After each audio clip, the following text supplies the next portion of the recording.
What's up guys, welcome back to another episode of Punting for the People. For those of you who are new and do not know who I am, my name is Jacob, this is my YouTube channel.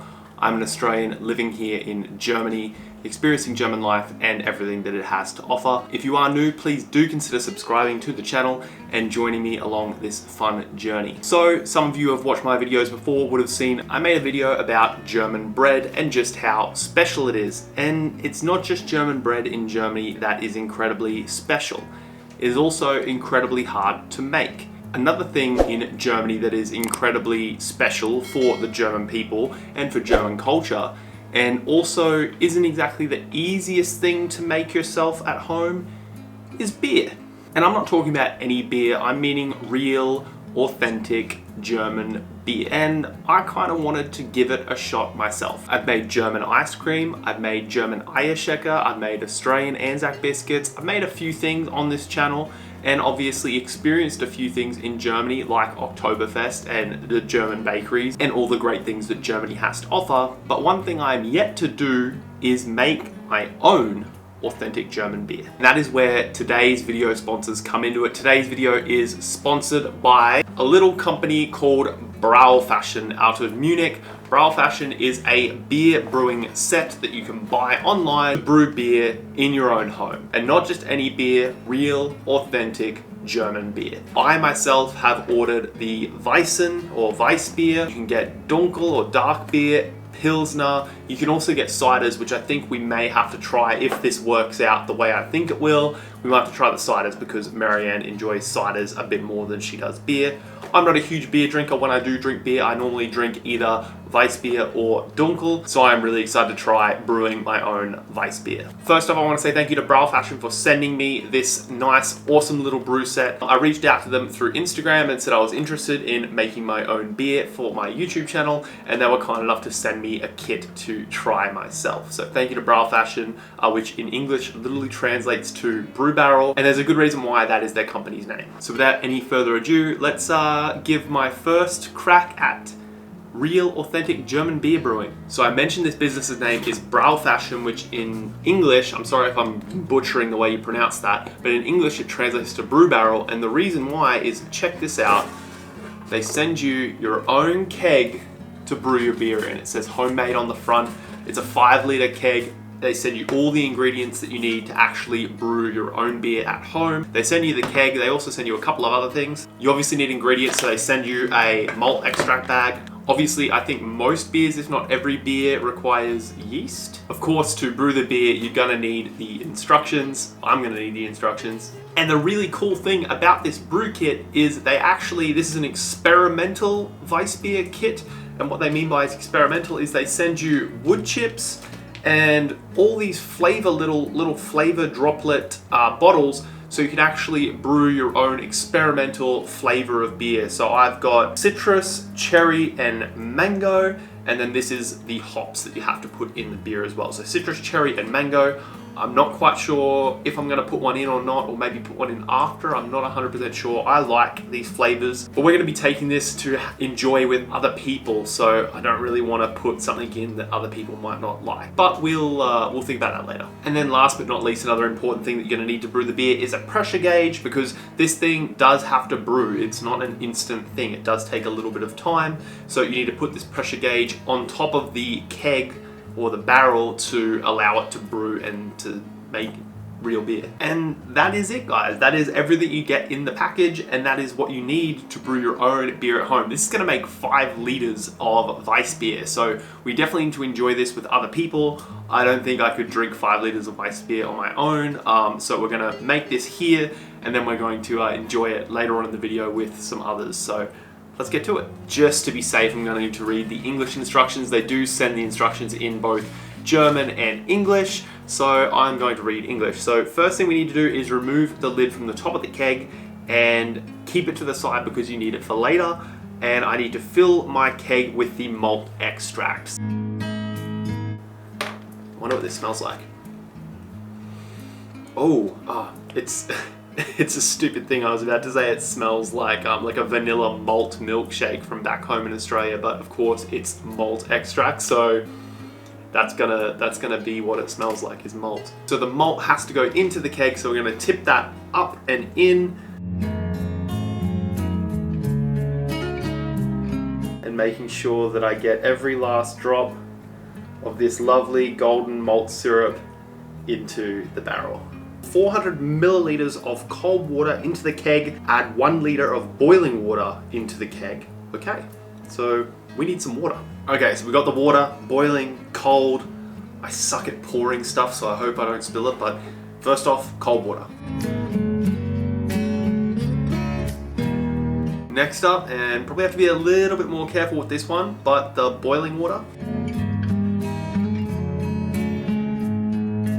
Reading the instructions, I have to reseal the keg with the lid from the start that you're not meant to throw away, so put that back in, that's sealed. Shake the keg for about 30 seconds. One thing they have noted in the actual instructions, which is great, is it is a hot metal keg. There is boiling water in there, so even now, after a couple of seconds, it is hot to touch. So luckily, I have come prepared. I have 2 tea towels that I'm going to fold up and use as, I guess, safety gloves. I'm gonna shake for 30 seconds.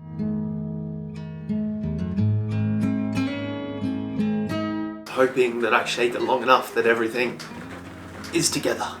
I'm also shooting this inside and it's really, really hot. I have a fan blasting on me right now that I don't think you can hear, but I'm sweating like crazy. Whew. Because this is a 5-liter keg, I have to put another 2.8 liters of cold water into the keg. So time to go fill these guys up again.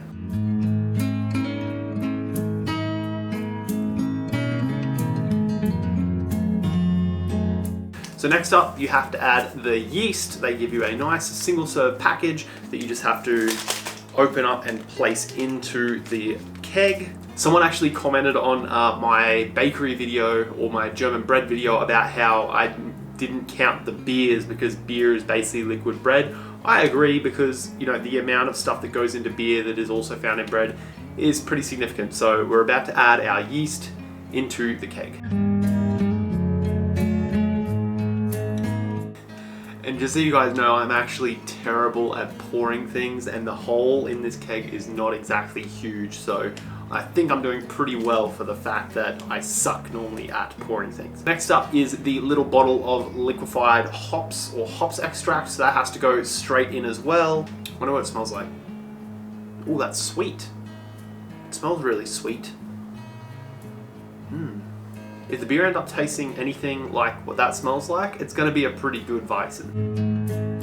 And now this is the part where you can get experimental. I am in fact going to add the wood chips. I'm not exactly sure how I'm meant to get these to fit down there. We'll see if I can manage. In go the wood chips. Ugh. And like I said, the experimental kit provides you with mango, citrus, and cherry flavors. I'm gonna hold on to these and put them in afterwards. I think to get the best results, obviously put them in when the beer brews, but I think having the 3 options for the people enjoying the beer after the fact that it's brewed is a little bit of a smarter decision on my behalf, I hope. And last but not least is this little pressure control valve here. It has to go into the top of the keg instead of the little plastic cap. This obviously helps keep the pressure or relieve pressure during the brewing process. And there you have it. And that is it, guys. We are done. This keg has to stand in a cool, dry place away from direct sunlight. It's going to be hard to keep it in a cool place at the moment with the German heat, but we're thinking just in the corner of the room away from the sunlight. So it has to stand upright. You have to try and not move it as much as possible for the first 5 days. It has to sit for 5 days. Do its thing, has to ferment, do all the stuff that German beer does, or beer does. I'm not a professional at this. That's why I've got a do-it-yourself kit, because I could never do this on my own. And then you refrigerate it for 2 days, so I hope it works out for both my sake and the video's sake. We're going to catch up a little later once this has done its thing. So let's travel into the future from now together.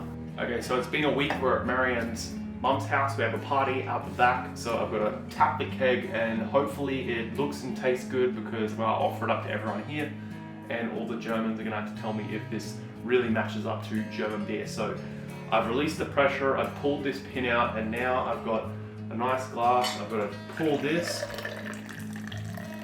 Oh, it's actually kind of working.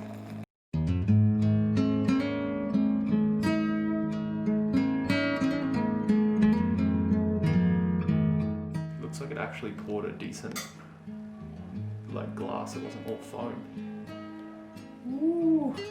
Ooh. Look at that. Ooh, and let's just cover that up. It's not Radeberg.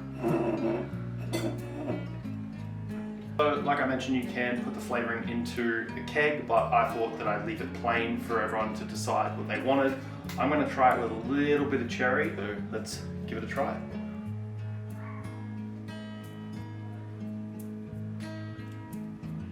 I can taste the cherry, but I think maybe just as a normal Weizen, it's pretty good. It's not that bad for an Australian brewed German beer. So pretty successful, but we have to wait and see what everyone else says. So guys, it is the day after the party, and I have to say, I think that the beer went down well. It tasted pretty good. I'd probably recommend having it without the flavoring, unless you were to put the flavoring in beforehand. Everyone kind of said it was good. Obviously not everyone drinks Weiss beer, but I think it was pretty good considering Marianne's 83-year-old grandpa had not one but 2 glasses when he was leaving. Went in to shake his hand and he gave me a giant big hug with a big smile on his face. So I don't know whether that's because he was happy being here or I gave him free beer that tasted good. So, or maybe it's just because I gave him free beer, I'm not sure. But it was really, really cool. Thank you again to BrauFässschen for sending the keg to me to try. Not only the fact that you get something out of it by making the beer and being able to try the beer, but I think it's a pretty cool little party thing to bring to a gathering like we had for everyone to kind of try and get an idea of. So really, really cool. I'll leave a link in the description if you want to consider ordering your own. They do many different types, dunkel, ciders, different beers. All of them are available on their website. But that is it, guys. I hope you enjoyed the video about making my own German beer. If you did, be sure to subscribe, be sure to like the video. And as always, my name is Jacob, this is Punning for the People. I'll see you guys next time.